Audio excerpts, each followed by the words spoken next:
Hi, welcome to Heroesmart Homeschool Academy. My name is Mrs. Nita. Let's begin with the word of prayer.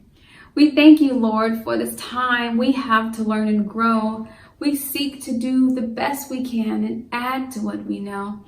We love you, God, with all our hearts, and to others, love we show. Pleasing you is our goal. Now to our lesson we shall go. In Jesus' name we pray. Amen. Well, it's so good to have you back. This is lesson 29A. If you're following along with this curriculum, here's the front cover to the workbook. This is workbook 29. Inside are 29A and 29B lessons, along with the memory verse for this week. So take time to commit that memory verse to memory, and I believe God will bless you because of it. Well, it's time to warm up. How else will we warm up than with our warm-up song? Go ahead and stand up wherever you are. We're ready to sing and get ready for this lesson. If you're ready to learn, clap your hands. If you're ready to learn, stamp your feet, bum bum. If you're ready to learn, then come and sing with me. If you're ready to learn, clap your hands, clap, clap. If you're ready to learn, stamp your feet. If you're ready to learn, then come along with me. Yay! We are ready to learn. We are excited about this lesson. Okay, so let's begin with where we dropped off in the last lesson. We've been talking about vowels. What is a vowel? When do we use a vowel? Well, we've mentioned the example of the letter A and A. We've talked about the differences between a vowel and a consonant. With the vowel, you have to open your mouth for the sound to come out very well. A, A. Notice how open your mouth is. Now compare that with a consonant sound, like the sound B, B, B, for the letter B, B, B. See how closed my mouth is? B, B. So you have A, and you have B, B. That's the difference between a vowel and a consonant. It's just the openness of the mouth and how that sound comes out as a consequence of that. So the letter we're talking about today is the letter I. Remember, there are 5 vowels: A, E, I, O, U. We've talked about A and E. Today we're talking about the letter I. This is the lowercase letter I, and this is the uppercase letter I.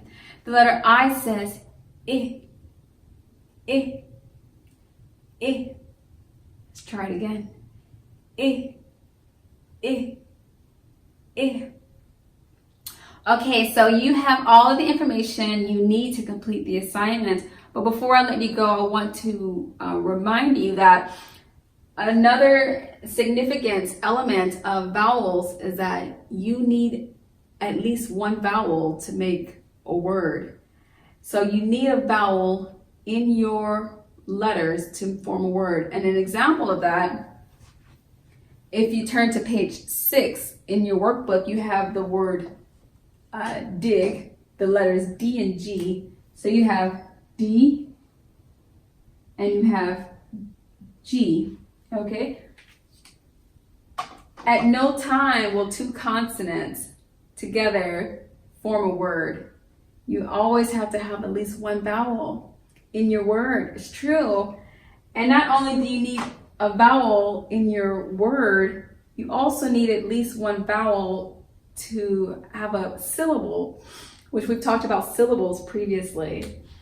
So in order for this to become a word, I need to use at least one of these vowels. I could try to use the A, but that wouldn't create a word. So let's focus on the letter I. If you put an I here, then you get the word dig, dig, dig, dig.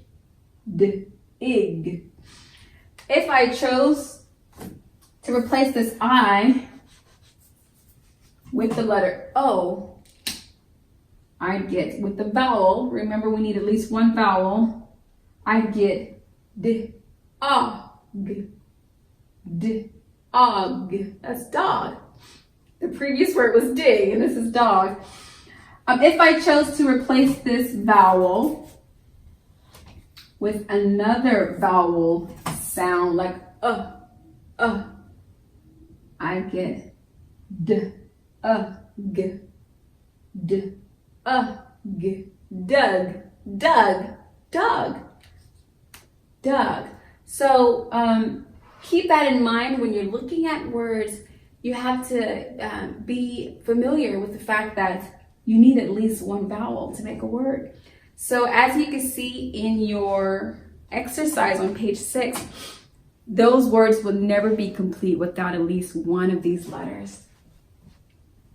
Okay, so keep that in mind. Our vowel for today is I. That's the vowel. So all of the answers are going to have the letter I in them because that's the vowel sound for the day. But just keep this piece of information in your back pocket when you're forming your own words in journal time and when you're just writing for your own pleasure in the future. You'll always know, is this word complete?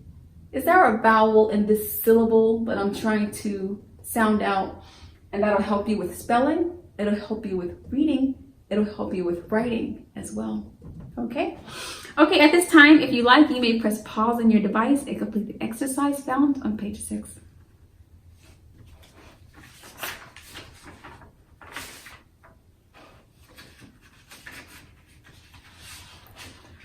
Great work. Well, I trust you had time to do that. We are now in the handwriting portion of our lesson. We're going to practice writing the number of the day.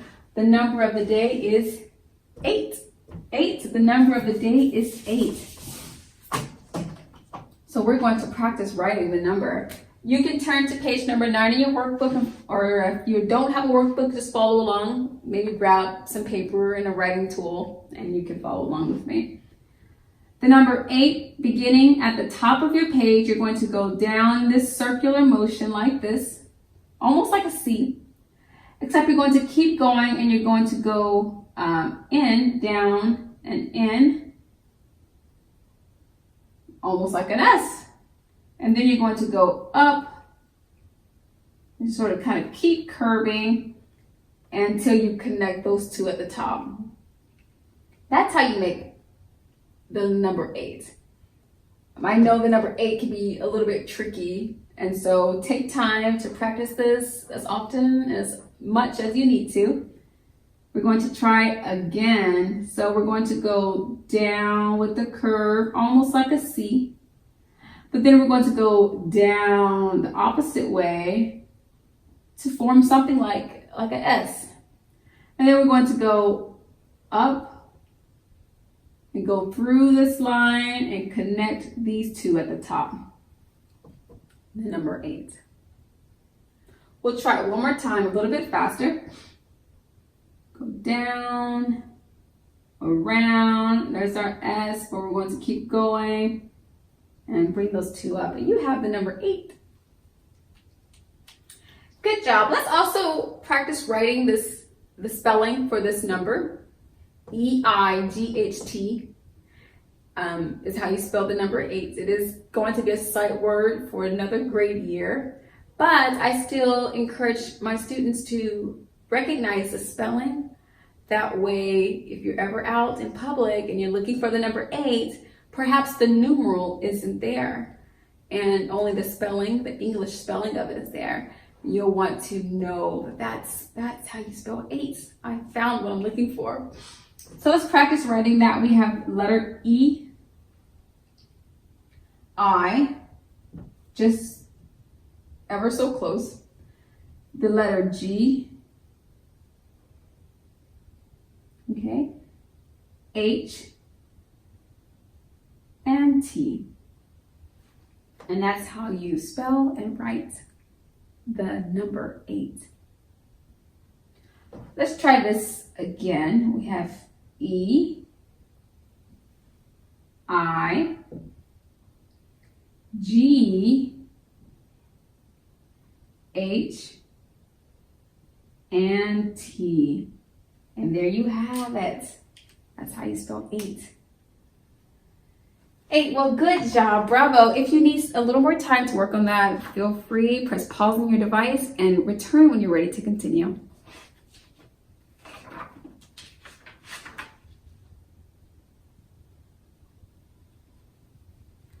Good work. Well, I trust you had time to do that. What we're going to do now is moving to our Bible history portion of the lesson. We're on page 8 if you're following along. We had an opportunity to talk about the goodness of God. We've talked about different characters in the Bible and how they have both pleased and displeased God, and how we can learn from their mistakes and learn from their good deeds as well, so that we can be better positioned to please God, because that's what it's all about. And we want to keep that in focus. Also, we've had an opportunity to discover the qualities of God. Who is God? He's kind, he's full of joy, he's full of love, he's full of forgiveness. And consequently, we know that we too can have these same qualities, especially since we call ourselves children of God. Just like you look like your biological mother and father, you want to look spiritually like your heavenly Father. And so we want to imbibe those qualities into our own lives so that we can resemble him, and so that he can say, that is my child, that's my son, that's my daughter. We want that. We really, really do. And we've had opportunities to look over some prayers as well, simple prayers that we become acquainted with, so that we can use these prayers in our own lives. And now we've sort of shifted focus just briefly, and we've talked a little bit about the Lord himself, Jesus Christ, Yahushua HaMashiach, and we've had an opportunity to review some of his miracles and some of the things he's done in his life, because that's who we want to imitate. So we have a few things going on. Today we're going to be reading a story called Jesus Stops a Storm. And it sounds very exciting. There's also a coloring page for this lesson on page 8. But for now, let's get the book and find out what happens.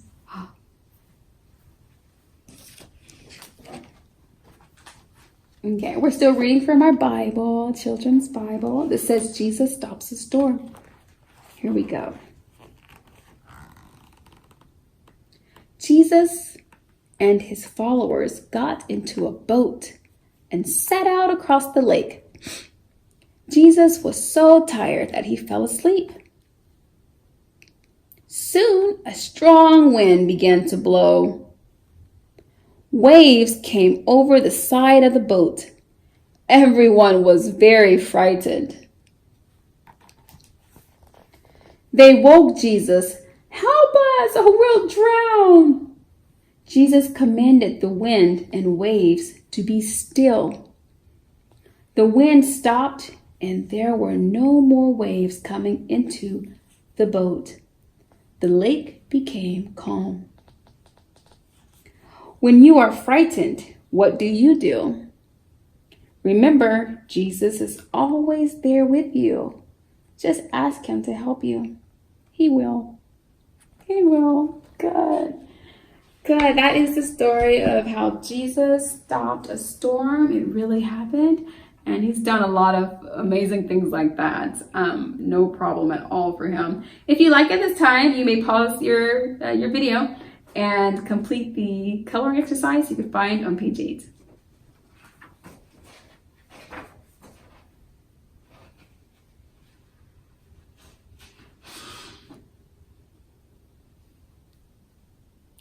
Great work. I trust you had time to do that. What we're going to do now is shift gears into our mathematics segment of this lesson. We love numbers. We love talking about numbers because God is a great grand mathematician, and he wants us to like numbers the way he does. He counts his children every day. 1, 2, 3, 4, 5, 6, 7, 8, 9, 10. It's like, are they all still with me? And so God counts you up every day. You best believe it. And so we want to enjoy counting like he does, so that we can use this skill for his purpose in our future. And so what we're going to do right now is we're still skip counting. We're skip counting by twos. We're saying 2, 4, 6, 8, 10. Do you remember that? But today we're going to skip count up to the number 20. And so what we're going to do is fill in these numbers. You know how to count to 20 by now, but we're just going to go in and fill in the numbers. And as we're filling in the numbers, we'll become acquainted with the skip counting process up to the number 20, and then I'll let you have some time to complete your own assignments on page 13. So we have the number 1. What number goes in this first square? What comes after 1? Number 2. You've got it. The very first number for the square is the number 2. So we have 2. What comes after 2 when you're skip counting? 2, 4. If we're skip counting by 2s, we want to count 2 times, go up to 2. So we have 1, 2, 3, 4, 5, 6 would go here. We have 2, 4, 6. What number goes here? The number 8. Good job. And what is the number that's missing here? The number 10. The number 10 is missing here. So we're just going to fill it in. So far we have 2, 4, 6, 8, 10. Now we want to know what number comes here. Well, it's the number that follows 11, the number 12. Good job.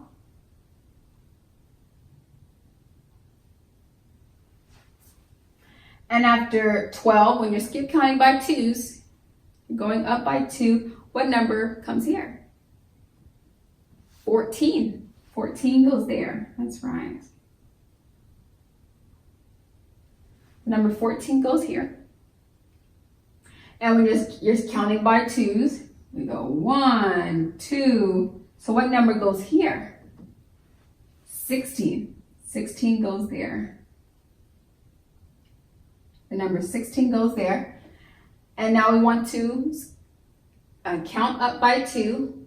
What number comes here? The number 18. The number 18 goes here. That's right. We go 1, 2, and we say this number. And finally, what is the last number in this sequence? 20. 20 comes here. 20 comes here because we go 1, 2.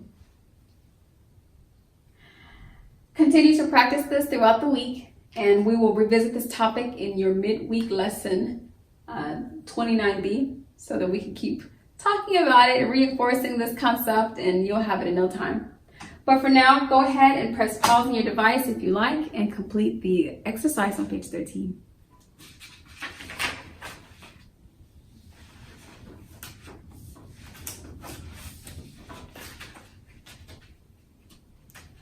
Great work. Well, I trust you had time to do that. We are now in our Make a Joyful Noise segment of the lesson. We love to make a joyful noise to the Lord and sing about Him, talk about Him, keep Him in our focus throughout the lesson and even in our personal lives. Every time you want to be singing hymns to the Lord, talking to God, He wants to be a part of your life. It's true. Today we're singing a song called Peace Like a River. You can find the lyrics for the song on page 27 in your workbook. Go ahead and grab your instrument of choice, whatever it may be. I will be using my handbell. You probably knew that. Handbell. And we're going to sing. Here we go. I've got peace like a river. I've got peace like a river. I've got peace like a river in my soul. I've got peace like a river, I've got peace like a river, I've got peace like a river in my soul. I've got love like an ocean, I've got love like an ocean, I've got love like an ocean in my soul. I've got love like an ocean, I've got love like an ocean, I've got love like an ocean in my soul. I've got joy like a fountain, I've got joy like a fountain, I've got joy like a fountain in my soul. I've got joy like a fountain, I've got joy like a fountain, I've got joy like a fountain in my soul. Yay! Peace like a river. That's a good song. It's good to remember that we have the peace of Christ, we have the love of Christ, and we have the joy unspeakable.